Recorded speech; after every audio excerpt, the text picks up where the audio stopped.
Welcome to विंटॉप classes. और आज की क्लास में आप लोगों का स्वागत है। और आज हम लोग स्टार्ट करने वाले कक्षा 10वीं का विषय विज्ञान और प्रौद्योगिकी पार्ट 6। पार्ट का नाम है प्राणियों का वर्गीकरण। स्टूडेंट्स के पहले भी पार्ट 3, 4 और 5 की मैंने वीडियो बना के रखे हुए। यदि आप लोगों ने उन वीडियोस को नहीं देखा है तो उन वीडियोस के लिंक आपको इस वीडियो के डिस्क्रिप्शन में आता होगा। आप प्लेलिस्ट में जाकर उन वीडियोस को देख सकते हो। और आज की वीडियो में हमको स्टार्ट करना है प्राणियों का वर्गीकरण। तो स्टूडेंट्स आज का हमारा टॉपिक है प्राणियों का वर्गीकरण क्या होता है, वर्गीकरण हम लोग क्यों करते हैं, और वर्गीकरण का इतिहास क्या रहा है, और वर्गीकरण के लाभ क्या है। ठीक है स्टूडेंट्स, और प्राणियों को वर्गीकरण करने की कौन कौन सी पद्धतियां हैं, उन पद्धतियों के बारे में की वीडियो में हमको देखना है। तो स्टूडेंट्स इस वीडियो में सिर्फ मैं बेसिक चीजें बताने वाला हूं, पूरा पार्ट स्टार्ट नहीं करेंगे।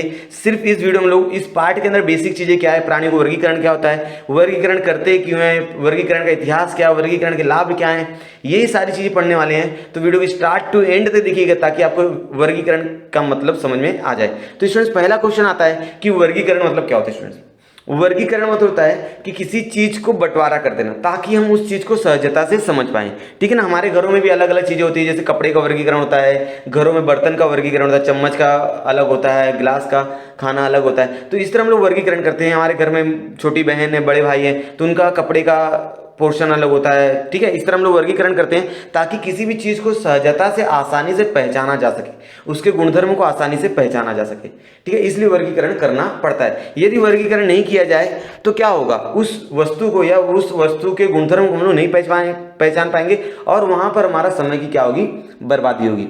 ठीक है, तो ये सारी चीज देखने वाले हैं। फिर देखेंगे कि प्राणियों का जो वर्गीकरण है वो सबसे पहले किसने शुरू किया। ठीक है, वर्गीकरण के लाभ क्या है। ठीक है, ये सारी चीजें हम लोग देखने वाले। तो वीडियो की स्टार्ट टू एंड तक देखना, आपको सारी चीजें समझ में आ जाएंगी। तो इस पार्ट में हम लोग पहले क्वेश्चन से स्टार्ट करेंगे। पहले कुछ क्वेश्चंस के प्रश्न उत्तर करेंगे, उसके बाद वीडियो को स्टार्ट करेंगे। तो यहाँ पर पहला क्वेश्चन है, सजीवों का वर्गीकरण करने के लिए कौन कौन से निष्कर्षों का उपयोग किया जाता है। जब हम लोग सजीवों का वर्गीकरण करते हैं तो कौन कौन सी बातों को हम लोग ध्यान में रखकर सजीवों का वर्गीकरण करते हैं। जैसा कि आपने कक्षा 9वीं में पढ़ा होगा कि सजीवों का वर्गीकरण करने के लिए कौन कौन सी बातों का ध्यान रखा जाता है। कक्षा 8वीं से शुरू हो गया था ये चीजें। तो पहली चीज है कि केंद्रक की उपस्थिति और अनुपस्थिति। सबसे पहली चीज आप देखोगे उस प्राणी में केंद्रक है कि नहीं है। तो केंद्रक की उपस्थिति और अनुपस्थिति में, अगर केंद्रक की उपस्थिति है तो किस में आ जाएगा, दृश्य केंद्रकी में आ जाएगा। ठीक है, दो प्रकार के सजीव होते हैं, एक दृश्य केंद्रकी होते हैं और दूसरा क्या होता है, आदि केंद्रकी होते हैं। दृश्य केंद्रकी मतलब जिसके अंदर केंद्रक स्पष्ट रूप से दिखाई देता है, और जिसके अंदर केंद्रक नहीं रहता है उसे क्या कहते हैं हम लोग, आदि केंद्रकी कहते हैं। सजीव एक कोशिकीय है या बहुकोशिकीय है। दिया गया जो सजीव है वो एक कोशिकीय, बहुकोशिकीय है। कोशिका भित्ति की उपस्थिति, कोशिका भित्ति किसमें होता है स्टूडेंट्स, वनस्पतियों में होता है, और प्राणियों में कोशिका भित्ति नहीं होती है। ठीक है, फिर देखेंगे ये जो सजीव है इसके अंदर कोशिका भित्ति है कि नहीं है, क्योंकि आपको मालूम है जो वनस्पति और जो प्राणी है दोनों क्या है, सजीव है। ठीक है, लेकिन जो वनस्पति होती है उनकी जो कोशिका होती है उसके अंदर कोशिका भित्ति पाई जाती है और प्राणियों में कोशिका भित्ति नहीं पाई जाती है। ठीक है ना, इसका कारण आप लोग को मालूम होगा, कक्षा 8वीं 9वीं से हमने सीखा हुआ है। कोशिका भित्ति में क्या पाया जाता है, सेलुलोज पाया जाती है, जिसकी वजह से प्रोटीन संश्लेषण कर पाती है, प्रकाश संश्लेषण। ठीक है, हमारे पास नहीं है कोशिका भित्ति, इसलिए हम लोग अपना खाना खुद नहीं बना पाते, इसलिए हम लोग क्या है, परपोषी है। ठीक है, यही कारण तो है। तो सजीवों का वर्गीकरण करने के लिए हम लोग केंद्रक की उपस्थिति, अनुपस्थिति, सजीव एक कोशिकीय है या बहुकोशिकीय है, कोशिका जो है वो कोशिका भित्ति है कि नहीं है, और सजीवों का पोषण कैसा है। सजीवों का पोषण मतलब स्टूडेंट्स वह स्वयं पोषी है कि परपोषी है। इन सभी चीजों को ध्यान में रखते हुए हम लोग सजीवों का क्या करते हैं, वर्गीकरण करते हैं। और वर्गीकरण करते समय इन्हीं कुछ चीजों का हम लोग विचार करते हैं। ठीक है स्टूडेंट्स, तो आपके पाठ्य पुस्तक में पेज नंबर 16 पर, तो आपके पाठ्य पुस्तक में पेज नंबर 61 पर एक प्रवाह तालिका दी गई है। उस तालिका को मैं यहाँ पर हल करके रखा हूं।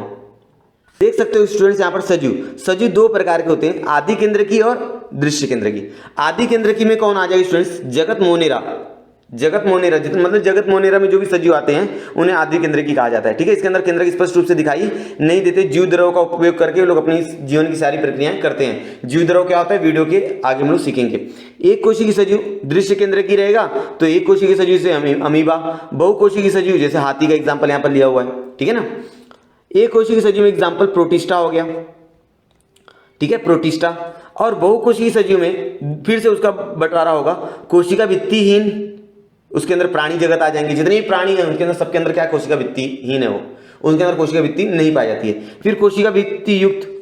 ठीक है, कोशिका भित्ति युक्त में परपोषी और स्वयंपोषी। स्वयंपोषी मतलब क्या होता है स्टूडेंट, जो अपना भोजन खुद बना लेते हैं, हरी वनस्पतियां, स्वयंपोषी कहा जाएगा वनस्पति जगत। परपोषी मतलब जो अपने भोजन के लिए दूसरों पर निर्भर रहते हैं, कवक या मृतोपजीवी भी आ सकता है इसके अंदर, कवक बोल सकते हो और मृतोपजीवी भी बोल सकते हो। समझ में आ गया स्टूडेंट्स? इस तरह से हम लोग सजीवों का वर्गीकरण करते हैं। ये कक्षा 8वीं और 9वीं में हमने सीखा हुआ है, ठीक है। इसका थोड़ा सा रिवीजन हम लोग कर रहे हैं। अब आगे देख लेते हैं स्टूडेंट्स। कक्षा 9वीं में आप लोग ने वनस्पति का वर्गीकरण देखा था। एक पार्ट था, पार्ट नंबर 15, ठीक है। पार्ट नंबर 15 था वनस्पतियों का वर्गीकरण। उसके अंदर हमने देखा था वनस्पतियों का वर्गीकरण किस तरह किया जाता है। तो कक्षा 10वीं में हमको प्राणियों का वर्गीकरण करना है।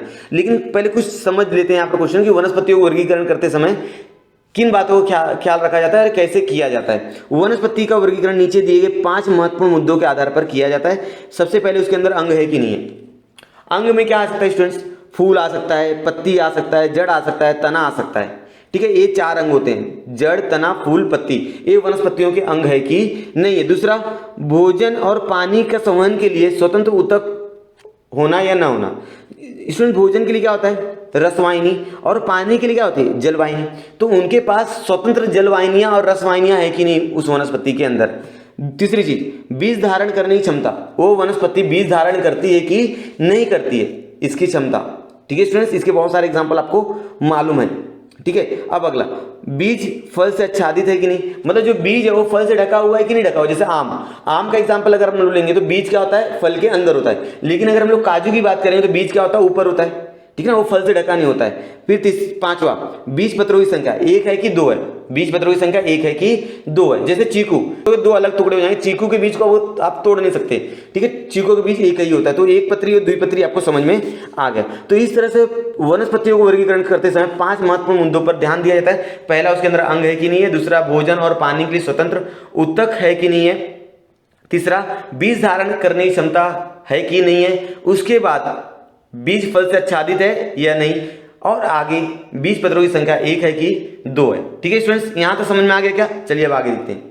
आप अपने परिसर में विविध प्रकार के प्राणी दिखते होंगे, अलग अलग प्राणी दिखते होंगे आपने। कई प्राणी छोटे होते हैं, कई प्राणी बड़े होते हैं, कुछ प्राणी जमीन पे रहते हैं, कुछ प्राणी पानी में रहते हैं, कुछ प्राणियों को आपने रेंगते हुए देखा होगा, कुछ प्राणियों को आपने तैरते हुए देखा होगा, कुछ ऐसे प्राणी होंगे जैसे चमगादड़ उड़ते हुए देखा होगा आपने, ठीक है। कुछ ऐसे प्राणी है जिसके त्वचा पर क्या होती है? शल्क, जैसे क्या मछली के ऊपर शल्क होती है, ठीक है ना।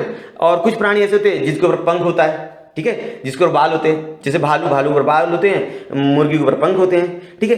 कुछ प्राणी ऐसे होते हैं कि जिसके अंदर अलग अलग जीवन प्रक्रियाएं होती है, ठीक है ना। तो इसी तरह हमारी पृथ्वी पर टोटल 17 लाख प्रजातियां हैं प्राणियों की।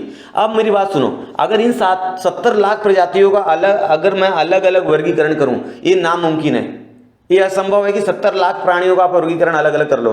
तो हम लोग क्या करेंगे? इन 70 लाख प्राणियों का हम लोग क्या बनाएंगे? समूह और उप समूह बनाएंगे। क्या बनाएंगे स्टूडेंट? समूह बना देंगे और उप समूह बना देंगे, ठीक है। जो समान गुणधर्म दर्शाते रहेंगे उनको एक समूह रख देंगे, ठीक है। बाद में क्या होगा कि हम लोग उस समूह का नाम पढ़ेंगे ना, तो हमको उस समूह के सारे गुणधर्म समझ में आ जाएंगे, ठीक है। अगर मैं बोल दूं कि मछली मत्स्य वर्ग में आती है, ठीक है, मत्स्य वर्ग में आती है, ठीक है, तो मतलब मत्स्य वर्ग की जो भी आपको गुणधर्म याद है तो मछली के लिए सब लागू होगा। तो 70 लाख प्रजातियों का वर्गीकरण करना बहुत ज्यादा कठिन है या तो नामुमकिन है। इसलिए उसके लिए हम लोग ग्रुप और या तो बोल सकते समूह और उप समूह बनाया जाता है, ठीक है। अब आगे, परंतु यदि समानता और असमानता के आधार पर समूह और उप समूह तैयार किए जाए तो बड़ी संख्या में उपलब्ध प्राणियों का अध्ययन करना आसान हो जाएगा। यदि उनको समूह और उप समूह बना के अगर उनका वर्गीकरण किया जाए तो प्राणियों को समझना बहुत ज्यादा आसान हो जाएगा, क्योंकि 70 लाख जो प्रजाति हमारे पृथ्वी पर है उनका वर्गीकरण करना बहुत ज्यादा मुश्किल है, नामुमकिन है, ठीक है स्टूडेंट्स। चलिए आगे देख लेते हैं। अगला टॉपिक स्टूडेंट्स, प्राणियों के वर्गीकरण का इतिहास। सबसे पहले प्राणियों का वर्गीकरण किसने करना शुरू किया? History of animal classification. सबसे पहले वैज्ञानिक है, दार्शनिक है, ग्रीक दार्शनिक एरिस्टोटल, अरिस्टो भी कहा जाता है इनको, ठीक है। एरिस्टोटल, इन्होंने सबसे पहले प्राणियों को वर्गीकरण करना शुरू किया था। अरिस्टो ने मतलब एरिस्टोटल ने जो वर्गीकरण करना शुरू किया उसको वर्गीकरण की कृत्रिम पद्धति कहा जाता है। क्या कहा जाता है? कृत्रिम पद्धति कहा जाता है। जैसे ग्रीक दार्शनिक अरिस्टोटल, थियोफ्रास्ट और प्लिनी जोनरे और लिनियस, ये कुछ दार्शनिक है या कुछ वैज्ञानिक है जिन्होंने प्राणियों का वर्गीकरण शरीर के आकार, उनकी आदतें और अधिवास, उन्होंने क्या 3 चीजें देखी। पहला चीज देखा उनका शरीर का आकार कैसा है, दूसरी चीज उन्होंने देखा उनकी आदत कैसी सजीवों की, और तीसरी चीज उन्होंने देखा सजीवों का अधिवास। इन तीनों चीजों पर उन्होंने क्या किया? प्राणियों का वर्गीकरण करना शुरू किया। जितने भी वैज्ञानिक का नाम मैंने बताया, ठीक है। और इस पद्धति को कहा जाता है कृत्रिम पद्धति। तीन प्रकार की पद्धतियां हैं, कृत्रिम पद्धति है, प्राकृतिक पद्धति है और पारंपरिक पद्धति है। लेकिन इस पाठ में हमको, पाठ छठे हैं प्राणियों को वर्गीकरण, इसमें हमको पारंपरिक पद्धति का इस्तेमाल करके प्राणियों का वर्गीकरण करना है, क्योंकि आज मॉडर्न टाइम में, आज आधुनिक युग में प्राणियों का जो वर्गीकरण किया गया वो पारंपरिक पद्धति का इस्तेमाल करके किया गया है। ये कृत्रिम पद्धति बहुत पुरानी है। उसके बाद दूसरी पद्धति आई थी प्राकृतिक पद्धति या उत्क्रांतिवाद। उत्क्रांतिवाद के बारे में आपने सुना होगा, ठीक है ना, लेमार्कवाद, उत्क्रांतिवाद, ठीक है, इसके बारे में आपने सुना होगा। डॉक्टर जेप्स्की एंड मेयर शरीर रचना संबंधित गुणधर्म, कोशिकाएं, गुणसूत्र, जैव रासायनिक गुणधर्म, ये यहाँ पर गुणधर्म आएगा। तो इन चीजों पर वर्गीकरण किया किसने? डॉक्टर बस्की और मेयर। इन्होंने जो वर्गीकरण किया उसको प्राकृतिक पद्धति या उत्क्रांतवाद पर आधारित पद्धति कहा जाता है। मेरुदंड है या नहीं है? स्टूडेंट्स आपको मेरुदंड मालूम है, आपकी पीठ पर जो एक रीढ़ की हड्डी है उसको क्या कहा जाएगा? मेरुदंड कहा जाएगा। तो अगर किसी सजीव में मेरुदंड है या नहीं है, ये पारंपरिक पद्धति के अनुसार उसका वर्गीकरण किया जाता है। ये मेरुदंड क्या करता है? उस सजीव को आधार देता है खड़ा होने के लिए, समझ में आ रहा है? उसको मजबूती देता है उसके शरीर को, समझा? इसके बारे में लोग डिटेल में आगे पढ़ने वाले हैं, ठीक है स्टूडेंट्स। चलिए अब आगे देखते हैं वर्गीकरण के लाभ। प्राणियों का वर्गीकरण करेंगे तो लाभ क्या है, क्या जरूरी है वर्गीकरण करना, ठीक है ना। अगला क्वेश्चन आता है कि सर जरूरी क्या है वर्गीकरण करना, ठीक है। Benefits animal classification. सो सबसे पहले अध्ययन करना आसान होगा, दी गए प्राणी का अध्ययन करना आसान हो जाएगा। अगर मैं खरगोश की बात करूं तो खरगोश का ध्यान, जैसे नाम लेता हूं तो ध्यान में आता है कि सर वो शाकाहारी है, समझ में आ रहा है? शाकाहारी, वो गुणधर्म समझ में आ जाता है। तो यही होता है, अगर मैंने वर्गीकरण नहीं किया तो मुझे समझ में नहीं आएगा। मैं हिरन बोलता तो शाकाहारी है, मैं शेर बोलता तो मांसाहारी है। कहाँ रहता है? गुफे में रहता है। कहाँ रहता होगा? जंगल में रहता होगा। पालतू जानवर तो है नहीं हो, ठीक है। तो इस तरह से उसके अध्ययन करना आसान हो जाता है। जब आप प्राणियों का वर्गीकरण करते हो तो उसका अध्ययन करना आसान हो जाता है। किसी भी प्राणी को देखकर आप उसके बारे में 4-5 लाइनें बोल सकते हो। आगे, एक समूह के सीमित प्राणियों का अध्ययन किया तो समूह के सभी सजीवों के विषय में जानकारी प्राप्त होती है। यदि आपने उस सजीव के समूह का अध्ययन कर लिया, जैसे प्राणी समूह, अगर मैं प्राणियों की बात करता हूं तो आप बोलोगे सर प्राणी क्या होते हैं? परपोषी होती है, अपना भोजन खुद नहीं बना पाते हैं। प्राणियों की जो कोशिका होती है उसके अंदर कोशिका भित्ति नहीं होती है, ठीक है। अगर आपने एक समूह का वर्गीकरण कर लिया तो उसके अंदर जितने भी सजीव आएंगे सबके गुणधर्मों के बारे में आप बता सकते हो, ठीक है। वनस्पति आ गया तो वनस्पति आप बोल सकते हो सर वनस्पतियां क्या होती हैं? स्वयंपोषी होती हैं, ठीक है। इनके कोशिकीय रचना में कोशिका भित्ति पाई जाती है, बराबर। तो इस तरह से आप किसी भी एक समिति के बारे में या एक समूह के बारे में अध्ययन कर लेते हो तो उस समूह में आने वाले जितने प्राणी रहेंगे उनके बारे में अध्ययन करना बहुत आसान हो जाता है। तीसरा चीज उत्क्रांति के संदर्भ में जानकारी। अब तीसरी चीज मालूम पड़ती है उत्क्रांति, कि उन सजीव उत्क्रांति कैसे हुई। जैसे मछली, मेंढक, फिर मगरमच्छ, ये हम लोग को कहीं ना कहीं उत्क्रांति का कुछ तो नियम बताते। पाठ पढ़ा है हमने एक विज्ञान में, पार्ट 2 में, साइंस पार्ट 2 में पढ़ा हुआ है, ठीक है, उत्क्रांति के बारे में। आगे, प्राणियों को पहचानना आसान हो जाता है। उन प्राणियों को आप आसानी से पहचान सकते हो कि स्वयंपोषी है, परपोषी है, क्या है वो। अचूकता होती है।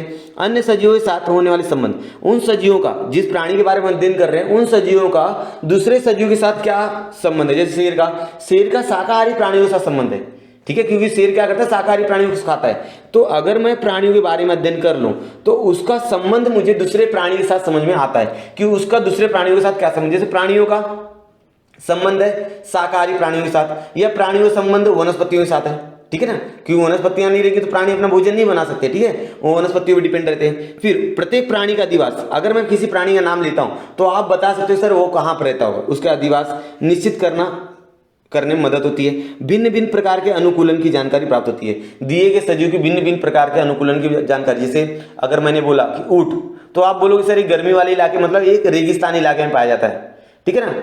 शेर इस सारे जंगल में पाया जाता है, ठीक है। तो ये आप समझ सकते हो प्राणियों को वर्गीकरण करने के बाद। ऐसी बहुत सारी चीजों का एग्जाम्पल आप लोग दे सकते हो। आगे देखते हैं स्टूडेंट्स। अभी अगला टॉपिक स्टूडेंट्स हमारा है प्राणी वर्गीकरण की पारंपरिक पद्धति। आपने देखा कृत्रिम पद्धति जो एरिस्टोटल ने बताया था, ठीक है, डॉक्टर बस्की ने क्या बताया था, उसके बाद मैंने एक बताया था कि रीढ़ की हड्डी होना, मेरुदंड का होना या ना होना वो पारंपरिक पद्धति है। तो traditional method of animal classification, अभी कौन सी पद्धति का इस्तेमाल हम लोग करते हैं कि दिए गए सजीव में अगर मेरुदंड है या नहीं है, ठीक है, तो उसके आधार पर 2 मुद्दों पर बात की जाती है।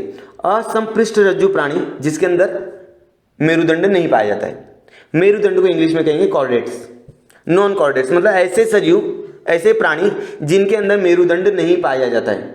ठीक है स्टूडेंट्स, आगे बहुत डिटेल में पढ़ने वाले, मैं जितनी वीडियोस अपलोड करूंगा स्टूडेंट्स के बाद आप सारी की सारी वीडियोस देखना, आपको सारा समझ में आएगा। संपृष्ठरज्जु प्राणी, ऐसे प्राणी जिनके अंदर मेरुदंड पाया जाता है, अर्थात इनके अंदर जो मेरुदंड रहेगा उस सजीव को आधार प्रदान करेगा, उसको मजबूती देगा, उसके शरीर को एक आकार देगा।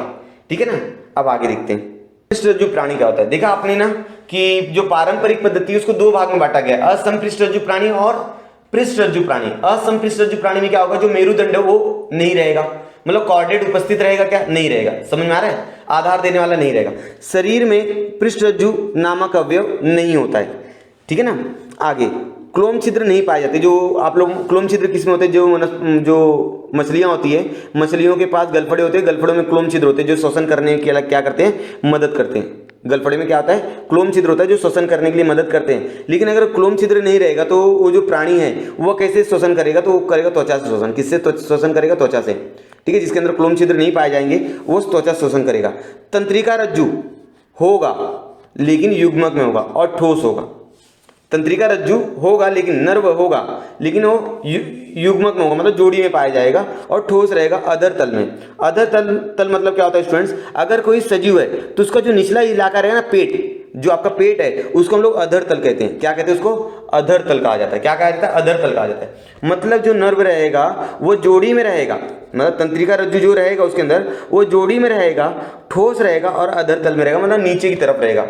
समझ में आ रहा है, पेट की तरफ रहेगा, इतना याद रखिए। दो साइड होती है, वेंट्रल साइड होती है, डॉर्सल साइड होती है। डॉर्सल साइड जो होता है वो ऊपर की तरफ होता है, जो आपका पीठ है ना, पीठ, आप लोगों के शरीर का जो पीठ है वो डॉर्सल साइड है आपका, और जो आपका पेट है, ठीक है, आगे का हिस्सा वो आपका वेंट्रल साइड है।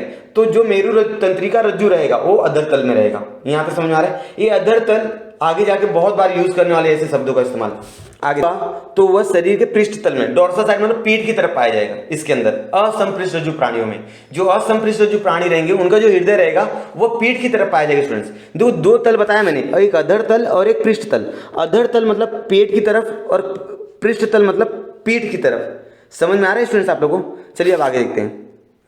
तो स्टूडेंट्स आगे जाके असंपृष्ठरज्जु प्राणी को 10 संघ में बांटा गया है। इन 10 संघ के बारे में आगे हम लोग डिटेल में पढ़ने वाले, एकदम अच्छे से पढ़ने वाले हैं। ठीक है, 10 संघ क्या है, आदिजीव, छिद्रधारी, आंतरगुहीन, चपटे कृमि, गोल कृमि, सखंड कृमि, संधिपाद, मृदुकाय कवचधारी, कांटेदार त्वचा वाले, अर्ध मेरुदंडीय, समीर रज्जु प्राणी। ये 10 संघ है, किसके है, असंपृष्ठरज्जु प्राणियों के 10 संघ में बंटवारा किया गया है। इन 10 के 10 संघ के बारे में आगे हम लोग पढ़ने वाले, आगे आने वाली वीडियोस में। इस वीडियो में नहीं देखेंगे हम लोग, इस वीडियो में सिर्फ हम लोग बेसिक चीजें देखने वाले कि क्या है इस पार्ट के अंदर।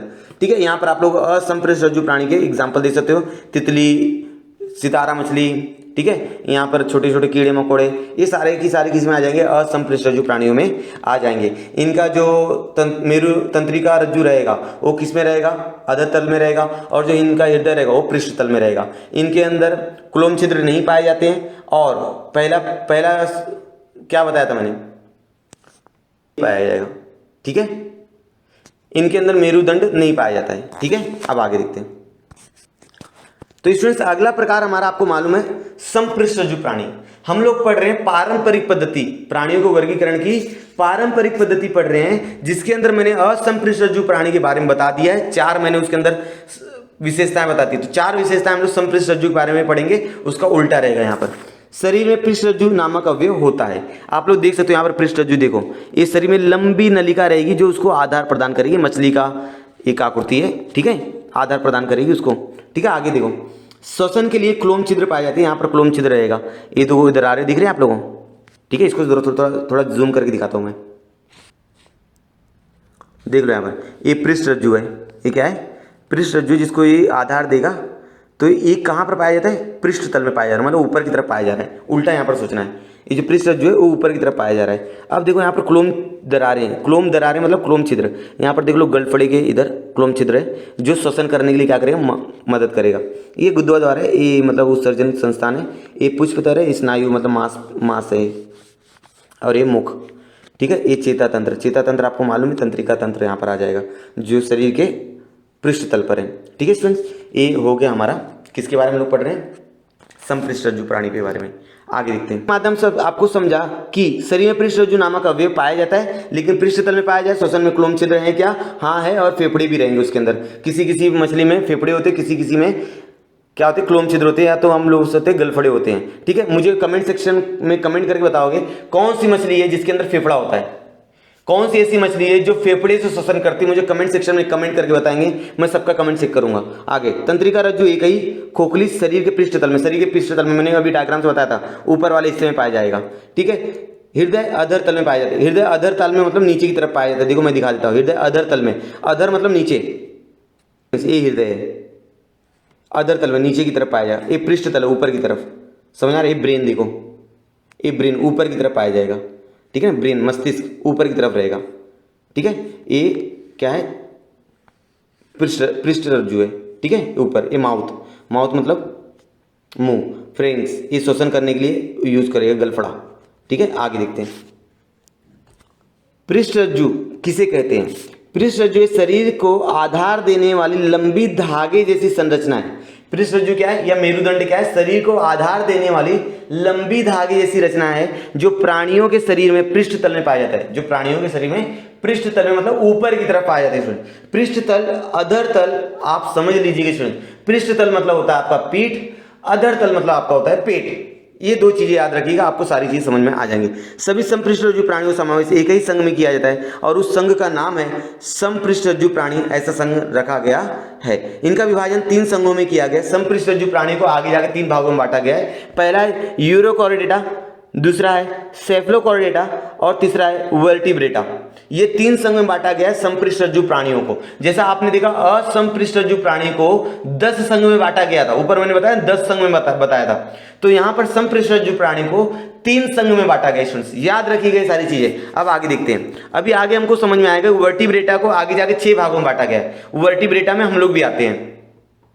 वर्टिब्रेटा इस संघ को 6 वर्गों में वर्गीकृत किया गया है। वर्टिब्रेटा जो संपृष्ठ रज्जु प्राणी का तीसरा प्रकार है ना, तीसरा संघ, उसको वर्टिब्रेटा कहते हैं। और वर्टिब्रेटा को आगे जाके 6 भागों में बांटा गया। चक्रमुखी, मत्स्य, मत्स्य मतलब जो मछली रहती है वो, उभयचर जैसे मेंढक जो पानी और जमीन दोनों पर रहते हैं। फिर सरीसृप वर्ग, सरीसृप मतलब रेंगने वाले, वो आ जाएंगे। फिर पक्षी वर्ग, पक्षी आपको मालूम जो उड़ने वाले लोग रहेंगे इसके अंदर आ जाएंगे। फिर स्तनधारी, इसके अंदर हम लोग आ जाएंगे। मानव इसके अंदर आएगा। तो मतलब हम लोग किसके अंदर आते हैं? हम लोग आते हैं स्तनधारी प्राणी में। किस में आते हैं? स्तनधारी प्राणी में वर्टिब्रेटा में आते हैं। वर्टिब्रेटा में हम लोग आ जाते हैं किसके अंदर? संपृष्ठ रज्जु प्राणी के अंदर आते हैं। समझ में आ रहा है? पक्का? चलो अब आगे समझाया है आपको, जितने भी समझाया मैंने, तो यहाँ पर एक डायग्राम के माध्यम से, प्रवाह तालिका के माध्यम से समझने का प्रयास करते हैं और देखते क्या होता है। उपजगत असंपृष्ठ रज्जु प्राणी, क्योंकि प्राणी जगत को 2 भाग में बांटा गया है। एक असंपृष्ठ रज्जु प्राणी, दूसरा संपृष्ठ रज्जु प्राणी। अब असंपृष्ठ रज्जु प्राणी को आगे जाके 10 भाग में यहाँ पर 10 भागों में बांट दिया गया। देख लो, ठीक है, ये आपको समझ में आ गया। असंपृष्ठ रज्जु प्राणी और जो संपृष्ठ रज्जु प्राणी थे उनका एक ही संघ है। संपृष्ठ रज्जु प्राणी, उनको 3 भाग में बांटा गया। Urochordata, cephalochordata, vertebrata. समझ में आ रहा है? और वर्टिब्रेटा को आगे जाके 6 भाग में बांटा गया। चक्रमुखी, मत्स्य, उभयचर, सरीसृप, पक्षी और स्तनधारी। स्तनधारी के अंदर हम लोग मानव लोग आ जाते हैं। ठीक है, तो अगर किसी ने पूछा आप लोग प्राणी हो, ठीक हो, तो आप लोग कौन से संघ में आते हो? आप लोग क्या बोलोगे? हम लोग वर्टिब्रेटा में, वर्टिब्रेटा के अंदर संपृष्ठ रज्जु प्राणी में, संपृष्ठ रज्जु प्राणी में, प्राणी जगत में। ठीक है, इस तरह से प्राणी जगत में जाएंगे तो संपृष्ठ रज्जु प्राणी, उसके अंदर वर्टिब्रेटा, उसके अंदर स्तनधारी प्राणी, इसके अंदर मानव का समावेश होता है। स्टूडेंट्स यहां तक हमारा वीडियो कंप्लीट होता है। आज की वीडियो में इतना ही करना है हमको। आज की वीडियो में क्या देखा कि सजीवों में वर्गीकरण करने के लिए कौन कौन से निष्कर्षों का उपयोग किया जाता है, प्राणियों का वर्गीकरण कैसे किया जाता है, वनस्पतियों का वर्गीकरण कैसे किया जाता है, और वर्गीकरण करने से क्या लाभ है, वर्गीकरण का इतिहास देखा हमने, और पारंपरिक पद्धति देखा। संपृष्ठ रज्जु प्राणी और असंपृष्ठ रज्जु प्राणी का वर्गीकरण किया। उसके 10 प्रकार होते हैं। संपृष्ठ रज्जु प्राणी के 3 प्रकार आगे जाके हुए। तो हमने यहाँ इस पार्ट में सिर्फ बेसिक नॉलेज लिया हुआ है कि इस पार्ट में टोटल ओवरऑल होने वाला क्या है। ठीक है, उम्मीद आपको वीडियो पसंद आई होगी। यदि आपको वीडियो पसंद आई है तो वीडियो को लाइक कीजिए। यदि आपने अभी तक चैनल को सब्सक्राइब नहीं किया तो प्लीज चैनल को सब्सक्राइब कर दीजिए। दोस्तों के साथ वीडियो को शेयर कीजिए और कमेंट करके बताइए कि आपको वीडियो कैसा लगा। और मैंने एक क्वेश्चन पूछा है, उस क्वेश्चन का आंसर मुझे कमेंट सेक्शन में कमेंट करके बता दीजिए। यदि आप लोगों ने अभी तक सब्सक्राइब तो किया है लेकिन बेल आइकन को प्रेस नहीं किया है तो बेल आइकन प्रेस करके उसको ऑल कर दीजिए स्टूडेंट्स, कि ताकि जब भी मैं कोई नई वीडियो अपलोड करूँ तो आपको सबसे पहले नोटिफिकेशन मिले और आप सारी वीडियोज देखने से चूके ना। हम लोग मिलते हैं नेक्स्ट वीडियो में, तब तक के लिए धन्यवाद।